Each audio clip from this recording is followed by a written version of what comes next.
선진국의 조건. 조광희 변호사가 이 시대의 한국사에 어쩌면 가장 중요한 질문을 자신의 칼럼에 솔직하게 제기하고 있어요. 눈 떠보니 선진국이라는 제목의 칼럼을 어, 다음과 같이 읽었는데요. 그 요구사항을 이게 우리가 다 함께 진지하게 답변을 시작해야 한다는 거, 그거를 느꼈어요. 그래서 내가 답변을 먼저 함으로써 답변을 할 수 있게 됐으면 바라요. 추석에 도심을 걷다가 경복궁을 지나는데 한복을 입은 외국인이 수문장 옆에서 사진을 찍고 있다. 낯설지 않은 이 광경을 볼 때 기분이 묘하다. 오래전 궁궐의 수문장에 등장할 때 웬 싸구려 퍼포먼스인가 하며 불만을 가졌기 때문이다. 이제는 해안에 감탄하고 있다. 나도 비슷한 느낌이었거든요. 갑자기 웬 홍보 그랬거든요. 한국을 찾는 외국인을 볼 때마다 이 나라가 어떻게 빛을까 촌스럽게 가늠하곤 하는데 어느 유튜브 채널을 통해 이 나라가 그럴듯하게 보인다는 것을 깨달았다. 서울의 경관이 뛰어난 장소를 소개하는 채널인데 거기에 달린 외국인들의 댓글을 읽으며 어리둥절했다. 많은 외국인들이 서울은 정말 아름답습니다. 한국은 나의 꿈입니다. 언젠가는 반드시 가볼 것입니다. 라며 앞다투어 고백하고 있었다. 오랜 기억 속에 지저분하고 어수선한 메트로폴리스는 제법 아름다운 도시로 변모하고 있었다. 이건 다 거의 정확한 묘사예요. 우리 세대가 과거의 환영에 사로잡힌 사이에 한국은 명실상부한 선진국이 되었다. 어느 책의 제목처럼 눈 떠보니 선진국이 된 것이다. 간혹 비틀거리긴 했으나 꾸준히 성장했고 그 성장이 역치를 넘어서 마침내 선진국이 된 것이다. 생각해보면 여러 징조가 있었다. 반도체, 스마트폰, 조선 자동차를 비롯한 제조업에서 선전한 지는 오래되었는데 우리는 자신의 역량을 반신반의하고 있었다.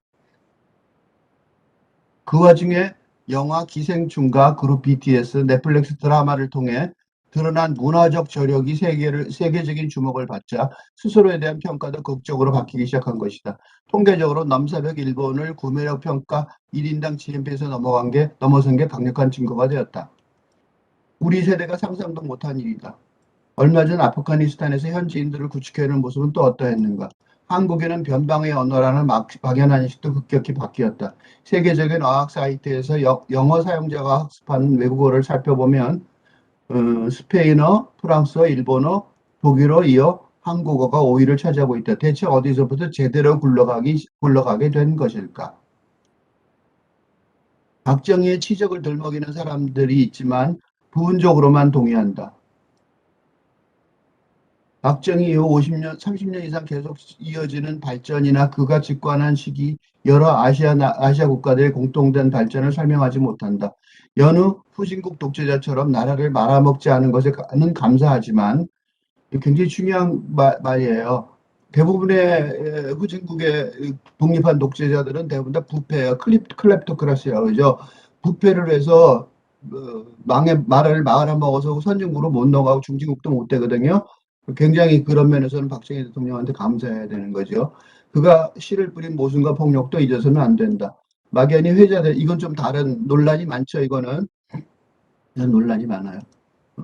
이런 거를 어쩔 수 없었다 그런 사람들도 있고 또는 뭐 안 된다는 사람들도 있고 강력하게 반대하는 사람들도 있죠. 그래서 둘이 정서가 극격에 갈려지는 부분이죠. 막연히 회자되는 남다른 교육력이 원인일까? 우리가 알고 있는 것보다 한국이 본래부터 지식국가이긴 한데 교육열이 높은 원인을 다시 추적해야 되지 않을까? 이건 맞는 소리예요. 교육열 굉장히 중요한 거죠. 그래서 우리는 고등 교육을 받는 걸 당연시 여기죠. 본래 탁월한 민족이다. 세상에 그런 것은 없다. 게으른 자아도취일 뿐이다. 20세기 중반까지는 못난 민족이었단 말인가. 일본 제국주의 때문에 근대화되었다는 개소리는 사양한다. 제레미 다이아몬드가 명저 총균세를 통해 특정 대륙에서 문명이 발전한 이유를 인상적이고도 심층적으로 설명한 것처럼 누군가 제대로 된 설명을 해줬으면 좋겠다. 요게 되게 내가 중요시 여기는 거예요. 우리가 지금 선진국이 되었다는 게 중요한 게 아니라 만약에 진짜로 선진국이 되었다면 이분의 의견에 동의한다면 왜 선진국이 되었는지를 실증적으로 설명해내지 못한다면 일종의 환상으로 되어버릴 가능성이 한여름밤의 꿈처럼 되어버릴 가능성이 높죠. 선진국이 된 게 중요한 게 아니라 왜 되었는지를 알아야 선진국이란 누구보다 앞에 있는 거니까 그럼 앞으로 갈 길이 어떤지를 말할 수 있어야 진짜 선진국이겠죠. 그러니까 선진국의 입구에 서 있다고 기껏해야 말할 수 있겠죠. 발전의 정도와 시기의 차이는 있으나 유럽 국가가 아니면서 큰 발전을 한 중국, 일본, 대만, 싱가포르, 한국이 동아시아로 묶일 수 있다는 점에서 동아시아 국가들의 공통점을 찾아볼 수는 있을 것 같아요. 여기서 일본은 원래부터 선진국이었던 나라들의 선진국에 들어간 나라고 나머지들이 뒤에 쫓아온 나라들이죠. 일본은 그래서 선진국들하고 비슷한 논리를 갖고 있고 나머지 나라들이 선진국과 비슷한 논리가 아닌 논리로 선진국이 된 나라인데 여기서 대만과 싱가포르는 도시국가죠. 하나의 도시일 뿐이에요.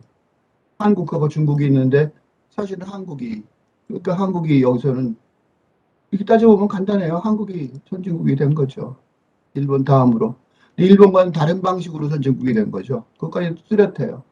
뭐 어떤 방식으로 됐느냐? 그 설명을 해내지 못한다면 선진국이 아니죠. 동아시아로 묶여 있다는 점에서 동아시아 국가들의 공통점을 찾아볼 수는 있을 것 같다. 왜 이렇게 설명을 했냐면 동아시아로 묶어서 설명하는 경우가 많아서 그래요. 동아시아가 전부 다 선진국이 돼야 되는데 그렇지는 않거든요. 왜 한국이 두세 번을 일을 찾는 것은 비교적 용이해 보인다. 이런 식으로 설명을 한단 말이죠. 이게 이제 동국대 황태현 교수가 하는 말이고, 예, 유교적 근대의 일반이론. 그래서 이거는 근데 일본이 그 선진국이 된 이유를 찾느라고 1990년대 이미 이런 얘기가 많이 돌았었어요. 지금이 처음 나온 건 아니죠. 그렇지만 어쨌든 그게 한 설명은 될 수 있죠. 동아시아 국가들이 유교 국가라는 걸 지적한다. 나와서 유럽 국가들의 근대화도 중국으로 받아들인 유교의 영향 때문이라는 걸 논증한다. 후자는 그렇지만 이거는 또 합일된 의견은 아니고 주장일 뿐이죠. 막스 베버가 무덤에서 일어난 엄청난 주장인데 학문이 부족한 나로서는 선뜻받아들이기 어렵다. 아직 입증되고 공인된 것도 아니고 문제는 이렇게 따라서 선진국이라는 거를 입증하는 그 선진국이 된 이유를 입증하는 것도 아니고 앞으로 선진국이 돼서 나갈 길도 입증하는 건 아니죠. 설명하는 건 아니에요. 선진국이 된 이유를 왜 알아야 할까? 발전을 지속하면서 발전의 그늘에 드리워진 양극화, 어, 인구 절벽, 비인간적인 교육, 국가 차원의 편중, 노인 빈곤, 높은 자살률, 후진적인 정치, 여전한 여성 차별의 해결책을 찾을 수 있다는 기대 때문이다. 여기서 내가 의견을 조 변호사랑 의견을 달리해요. 선진국이 된 이유를 알아야 될 것이 아니고 진짜로 선진국이라면 맨 앞에 서 있는 나라인데 그 과거로 돌아서서 이유를 아는 게 중요한 게 아니라 앞으로 어떻게 할 것인지를 얘기를 해야 되는 게 선진국의 존재 이유잖아요. 그 미래, 이건 과거형으로 써야 됐는데 미래형이 없다는 게 문제라고 생각합니다. 대선이 반년도 남지 않았다. 지도자가 되려는 이들이 어떻게 선진국이 되었고 그 대가는 무엇인가? 여기서도 과거형으로 말하죠. 선진국이 돼서 지금 가만히 앉아서 좋다 이게 아니라는 얘기죠. 치열하게 토론하는 모습을 보고 싶다. 그 과정에서 시민들이 더 나은 미래를 꿈꿀 수 있으면 한다.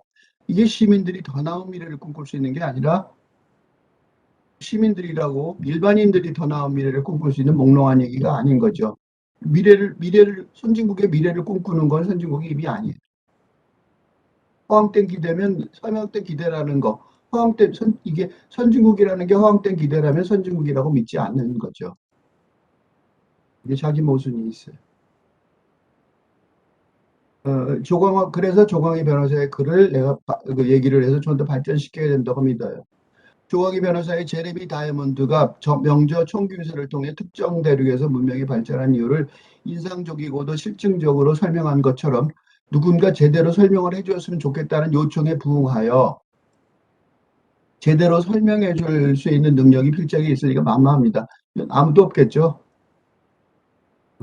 그러니까 이거는 한 사람이 할 수 있는 게 아니라 인문학계 등에 종사하는 소위 전문가 집단 전체에게 하는 제안인 거죠. 전체가 같이 이런 얘기를 해보자. 어떻게 설명을 제대로 해야 할 것인지 설명해보자. 라고 그 제대로 된 설명을 하는 시작을 하자고 제안하는 거에 동조합니다. 필자가 지금 말하고 있는 이 글에서도 현재 한국 사회에 정말로 필요하다고 여겨지는 해석들의 일부분이라도 그렇지만 그거는 중요한 거는 이거를 해석하는 해석 틀을 찾아야 되는 거죠. 그 일부분 그 제대로 된 시작에 조금이라도 보탤 수 있다면 정말로 행복할 것입니다. 눈떠보니 선진국이라는 제목에서 이 눈떠보니라는 구절은 영국 낭만주의 2세대 신이었던 로드 바이런이 어느 날 아침 눈떠보니 유명해져 있었다 라는 말에서 유래하는데, 이게 문학의 스타 탄생 이야기에 자주 나오죠. 어느 날 갑자기 유명해졌다 이런 얘기가 뭐 스타 탄생에서는 많이 나옵니다. 이때부터 나오는 거죠. 낭만주의 세대 로드 바이런 2세대 이신부터 윌리엄 워즈워드를 비롯한 1세대 낭만주의 시인들이 처음에 낭만주의적인 혁명 변화를 일으켰을 때 다소 가격하게 거의 혁명적으로 경험을 하게 해주니까 이해하기가 어려운 거죠.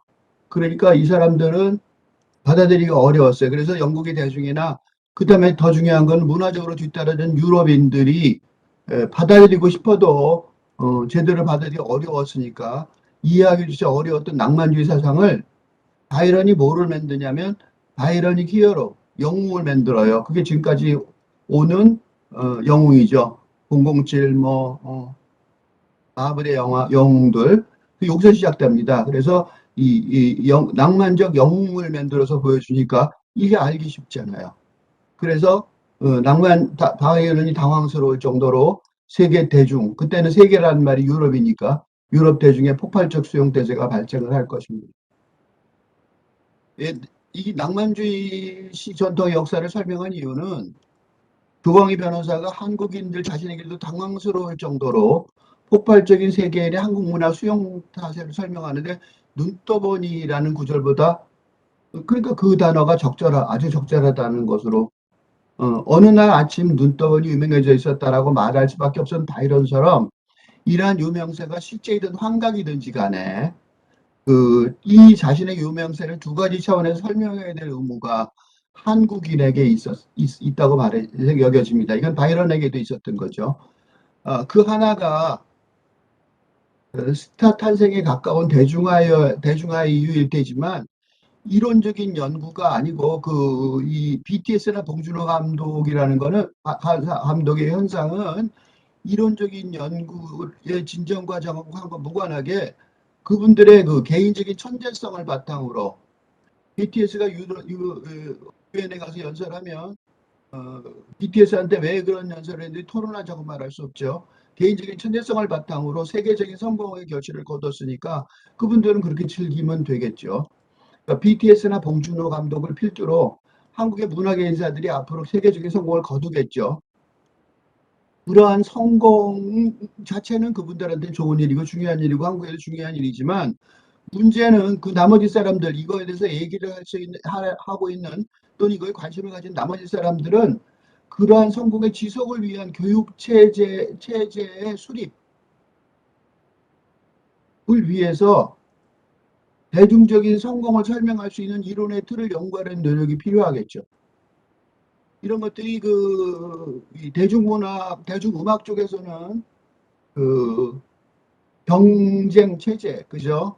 어, 젊은 젊은 소년 소녀들을 대상으로 경쟁 체제를 갖춘 거를 그게 이제 그런 체제가 이런 교육 훈련 체제가 거긴 있죠. 그래서 그 훈련 체제가 가려져 있으니까 그 훈련 체제를 계속해서 보여주고 그런 훈련 체제 그런 천재적인 능력을 가진 애들을 찾는 그 개인적인 천재성을 찾는 훈련 체계는 갖춰져 있으니까 성공을 하는 거죠.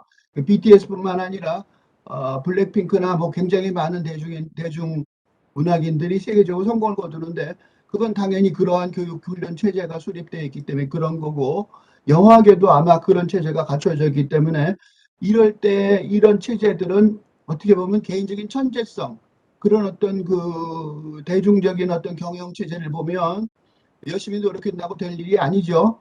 거기서 천재성을 요구하는 그런 프로를 우리가 보고 있잖아요.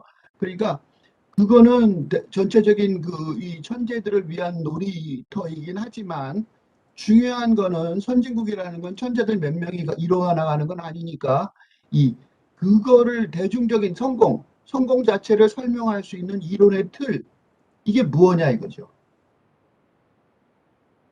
이게 설명이 안 되면 몇몇 개인적인 천재들의 성공 사례로 끝나고 어, 끝나버릴 가능성이 높겠죠. 이거는 영국 낭만, 아까 바이런을 얘기했던 이유가 바로 그겁니다. 영국의 낭만주의 2세대였던 바이런에게 주어졌던 가장 중요한 의무 중 하나가 바로 그거죠. 제1세대 낭만주의 사상을 충분히 알고 그에 대한 해석과 이해와 설명의 틀을 마련하는 것이었겠죠. 여기서 이건 이제 논란이 있을 수 있어요. 바이런을 좋아하는 사람들한테는. 그렇지만 1세대가 선구적으로 모색하는 낭만주의 사상을 바이런이 요약 지지하는 과정에서 그 깊이, 사상의 깊이가 다소 약화된 면이 있다. 라는 게 필자의 진단입니다. 이게 이제 빅토리아 시대로 내려가고 그 영국의 문화적 주도권이 결국은 프랑스나 미국으로 넘어가 버리는 궁극적으로 100년도 안 되는 시간 속에 넘어가 버리는 그런 과정이 된 게 아닌가. 이거는 이제 좀 더 많이 논의를 해야 되는 건데 그런 생각을 합니다. 지금 이 자리에서 그래서 내가 바이런을 얘기한 거예요. 굳이 바이런을 비판적으로 있는 이유는 바이런처럼 눈떠보니 선진국이 되어버린 한국 문학에 시사하는 바가 크기 때문에 그래요. 그러니까 성공했다가 중요한 게 아니고 눈떠보니 선진국이 되어버린 한국 문학계가 어떻게 해야 되느냐, 왜 성공했는지를 공부를 거꾸로 해나가야 된다는 거죠. BTS나 봉준호 감독이 세계적으로 유명해진 건 아주 축하할 일이긴 하겠지만 220개가 넘는 세계의 국가를 생각할 때 서로 감격스러운 성취를 지속해야 할 의무. 그러니까 이게 우리 혼자가 아니라 세계가 쳐다보고 있다는 거죠. 이 감격스러운 성취를 지속해야 될 의무가 우리한테 주어졌다고 볼 수 있는 거죠. 그러니까 자신의 무지를 솔직하게 드러낸 행위인데도 불구하고 명저 총균세에서 제레미 다이아몬드가 했던 것처럼 무언가 설명의 틀이 지금 절실하게 필요하다는 조광희 변호사의 주장. 이건 굉장히 중요한 주장이라고 생각합니다. 그래서 전문가라면 대시대에 적극 동조해야 된다는 거죠. 용감하게, 무모하게, 무지를 솔직하게 드러내는 행위가 될지 몰라도 사실은 어디로 갈지 모르니까 무지가 드러날 수밖에 없겠죠. 조광희 변호사의 글을 전문 이용하고 그의 권고에 적극적으로 동조하면서 이 필자가 이 글에서 하고자 하는 주장의 핵심 내용은 선진국이라는 단어에 집중을 합니다. 선진국이라는 단어가 뭐냐면 선진국 한자말을 쓰면 한자말에 나온 거죠. 한국어라는 게 앞에 나가는 선은 앞이라는 소리고 지는 나간다는 소리, 국가는 다른 소리니까 앞서 나가는 국가라고 무심코 말하지만 이게 영어로 어드밴스드 네이션 또는 디벨롭드 네이션 이렇게 말을 해요. 그러니까 선진국이라는 게 어드밴스 또는 디벨롭 진격하고 발전하는 데 있어서 다른 것보다 앞에 위치한다는 의미죠. 나가는데 이게 선진국이란 말이 기본적인 뜻이 이거죠. 앞에 다른 국보다 앞에 갔다는 거예요. 뭔가. 그래서 조광희 변호사가 선진국이라는 해외 해석과 이해 설명이 필요한 이유를 설명하는 말하는 다음과 같은 부분에 할 말이 있어요. 선진국이 된 이유를 왜 알아야 할까? 이렇게 질문하면서 발전을 지속하면서 발전의 그늘에 드리워진 양극화 이렇게 말을 해요. 인구절벽, 비인간적인 교육, 국가 차원의 편중, 노인 빈곤, 높은 자살률, 후진적인 정치, 여전한 여성 차별의 해결책을 찾을 수 있으리라는 기대 때문이다. 그렇지만 이렇게 말한다 해서 조광희 변호사의 글에 딴지 걸려는 의도는 조금 더 없어요. 발전을 지속하면서 발전의 그늘에 드리워진 양극화 등의 문제를 해결하는 데 필요하니까 선진국 이데올로기에 관한 깊은 연구가 필요하다. 이렇게 말하면서 대부분의 글들이 그러거든요. 그러니까 이와 유사한 글들이 조광희 변호사가 혼자 말하는 게 아니에요. 대부분 다 이렇게 말을 해요. 그런데 선진국이라는 단어에 깃들어 있는 전제 조건, 아까 읽어본 것처럼 전제 조건을 생각해 보세요. 그러면 인류의 발전과 번영의 길에서 세상의 어느 국가보다 앞서 위치한다. 라는 말이잖아요. 그러면 누구나 짐작할 수 있을 것 같은 길을 가고 있지 않다는 거. 누구도 모른다는 거죠. 아무도 없는 길을, 아무도 안 가본 길을 가는데 누가 짐작할 수 있겠어요?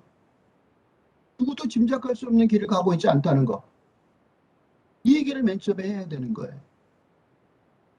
그러므로 선진국의 발전이 지금까지의 발전을 길을 따르지 않을 건 뻔한다고요. 당연한 거죠. 분명하고. 그러면 어떤 것이 전혀 아니 적어도 어느 정도는 새로운 발전의 길이 될 것인지 기존에 있던 문제를 해결하는 게 아니죠. 보완하고 해결하는 게 아니에요. 그걸 치열하게 논의하는 담론의 생성과 축적 과정. 이게 중요한 거죠. 어느 길 가야 되지? 전혀 모르는 길이 어디지? 어디로 앞으로 가야 되지? 인류 전체를 책임지고. 이런 게 진행이 되고 있어야 선진국이라고 말할 수 있죠. 그러니까 이런 논의가 진행이 안 되는데, 선진국이네. 이거는 어떻게 보면 착각일 가능성도 있는 거죠. 선진국이라도 정작 선진국이고 진짜로 선진국이라도 앞으로 계속 선진국일 가능성은 없는 거죠. 주광희 변호사가 이 글의 결론에서 다음과 같이 말을 해요. 대선이 반년도 남지 않았다 지도자가 되려는 이들이 어떻게 선진국이 되었고 그 대가는 무엇인가에 대한 소견을 말하고 치열하게 토론하는 모습을 보고 싶다. 이게 이제 내년도 대선 때문에 이런 생각을 하셨던 거겠죠. 그 과정에서 시민들이 더 나은 미래를 꿈꿀 수 있으면 한다. 허황된 기대라는 것을 모르는 바는 아니다. 차기 대선의 과정에서 성공하려는 지도자들에게 더 나은 미래를 꿈꿀 수 있으면 하고 바라는 시민들이 실망하고 있는 이유는 다소 허황된 미래라고 여겨지기는 하지만 어떻게 선진국이 되었고 그 대가가 무엇인가에 대한 소견을 말하고 치열하게 토론하는 모습을 보고 싶기 때문이 아니라 어떻게 선진국이 되었고 중요한 거는 그 미래상을 실현하기 위한 정책의 방향성은 어떻게 해야 하는가에 대한 소견을 말하고 치열하게 토론하는 모습이 필요하기 때문에 그런 거죠. 과거 어떻게 선진국이 되었거나 하나도 안 중요하단 말이에요. 그럼 앞에 미래가 어떻게 가야 되고 그게 어떤 정책성의 방향성이 있어야 되는가. 그런 소견을 말하고 치열하게 토론하는 모습을 보고 싶기 때문에 그런 거죠. 사실은. 그렇지만 이러한 실망의 원인이 차기 대선에서 성공을 목표로 하는 차기 지도자에게 있다고 주장할 수는 없어요. 주광희 변호사가 허황된 기대라고 허황된 기대일지는 모르는 거죠. 당연히 미래는 허황된 기대죠. 허황되다는 거. 확실한 근거가 없는 기대라는 거죠. 너무나 당연하게 허황된 기대죠. 얼만큼 몇 퍼센트의 허황이냐가 문제인 거죠. 인류의 문화와 문명을 대변한 미래상의 실현을 위한 정책의 방향성이 기반을 두기 위한 새로운 사고 툴의 구축 작업. 이게 필요한데 이거는 차기 대선의 성공을 꿈꾸는 지도자들이 아니라 한국의 연구자들, 소위 전문가라고 말하는 전문가라고 자부하고 전문가가 돼서 공부하는 사람들한테 의무가 있는 거죠.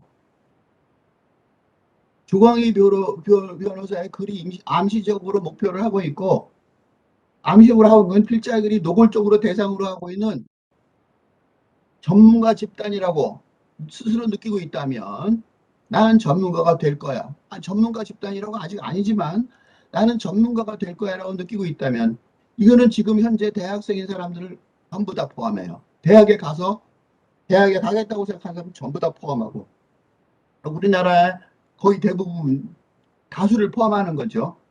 지금까지 선진국과는 다른 형태의 선진국. 지금까지 선진국과 똑같으면 그게 무슨 선진국이에요? 다른 형태의 선진국이 어떠해야 되는지 어느 정도는 대답할 수 있는지 질문해야 되는 거죠.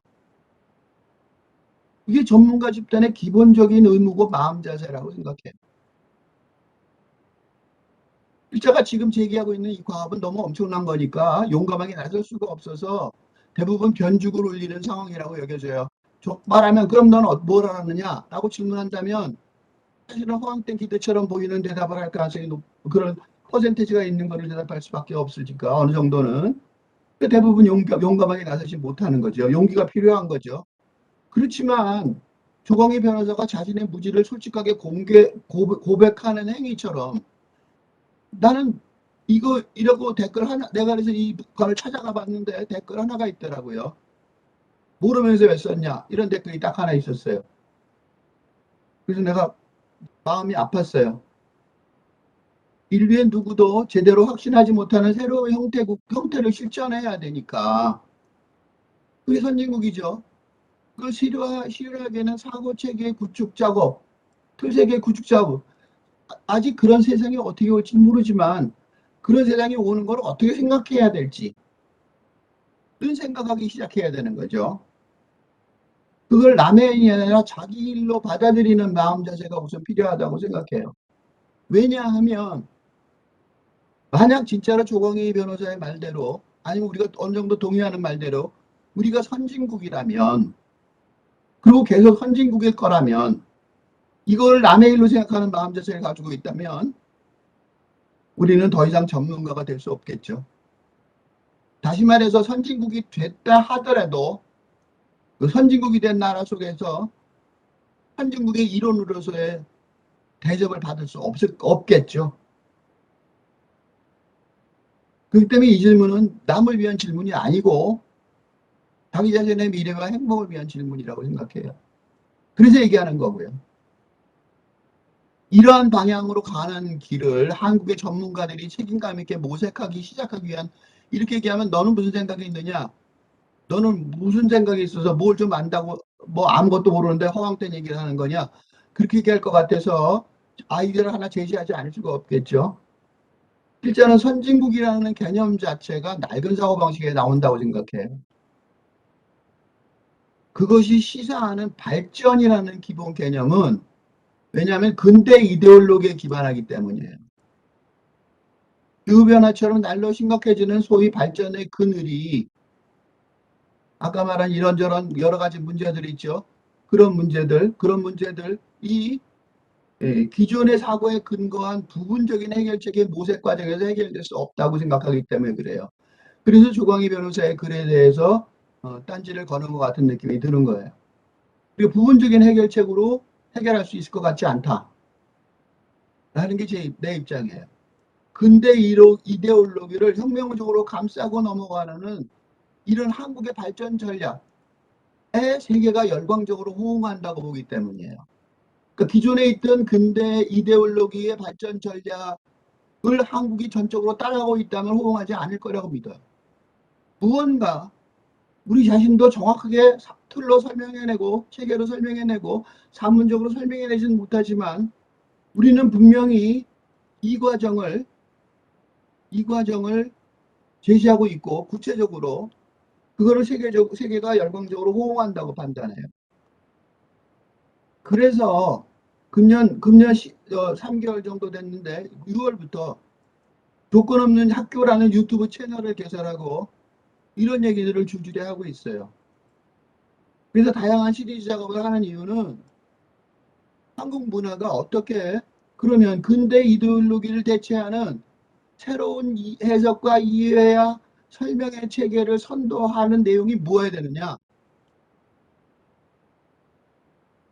라는 그거를 말해야 될 의무가 한국에서 가르치고 배우는 사람으로서 할 일 중에 중요한 과업 중에 하나라고 생각하기 때문에 이걸 시작한 거예요. 그럼 도대체 무슨 목표로 하느냐? 그 목표를 하나만 설명하자면 그 시리즈 중에 하나인 조건 없는 학교론. 이 교수의 조건 없는 학교론이라고 말할 수 있죠. 이 제목이 원래 다 이 교수가 붙어 있으니까. 이 교수의 조건 없는 학교론. 그래서 이 조건 없는 학교를 어떻게 하는지 그 철학적인 근거는 뭔지 그거에서 내가 그 어느 정도 기본적인 어떤 얼견을 설명을 했는데 팔근대 시대 철학자 자크 데리다의 조건 없는 대학이라는 논리를 원용해서 설명하고 있어요. 이 사람을 일종의 방패막이로 이용하는 거죠. 필자와 같이 은퇴 교수 한 명의 이러한 과업이 다소 무모하게 여겨질 수 있을 거예요. 그렇지만 제대로 된 선진국이 되어서 인류의 미래를 이끌어 나가야 할 한국 문학을 준비하기 위해 새로운 시대의 구축 작업에 일조하라고 가상세계 학교를 위한 기초 작업을 하는 중인 거죠. 언젠가 누군가 시작돼야 할 일이니까 그저 출발의 과업을 감행하고 있는 것뿐이에요. 다른 분들은 다른 학교를 만들면 되겠죠. 조광희 변호사의 호소에 가까운 논리처럼 실제 담론에 동조하든지 반대하든지 관계없이 현재 한국의 느닷없는 문화적 성공의 이론적 틀을 창조하는 작업은 소위 전문가로 살아가는 모든 사람의 의무와 책임이기 때문이에요.